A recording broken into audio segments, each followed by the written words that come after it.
بقى نص كيلو من البانيه وهتعملي وليمة معاه. الوصفة دي حلوة قوي في التجمعات والمصايف. بس قبل اي حاجة سمي الله، صلي على الرسول عليه افضل الصلاة والسلام. ده كان نص كيلو من البانيه، حطيت عليه 2 مرقة دجاج، معلقة فلفل، معلقة ملح، معلقة دقيق كبيرة ومعلقة نشا، وفي الاخر رشة من الزيت. ضربت كل ده بقى في الكبة، وبعد كده حطيهم في اي طبق عندك، ادهني ايدك كده من الزيت، وبعد كده ابدأي صبعي الفراخ بتاعتنا. انا النص كيلو طلعلي 24 صباع.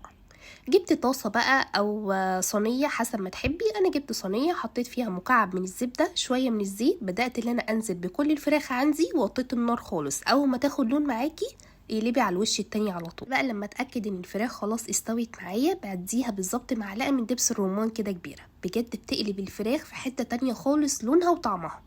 هتبدأي بالظبط هي دقيقة تقلبيها وتشيليها على طول. حابة بقى تاكليها على رز، على مكرونة، في عيش زي وشوية طحينة، حسب ما تحبي. وبألف هنا وشفا.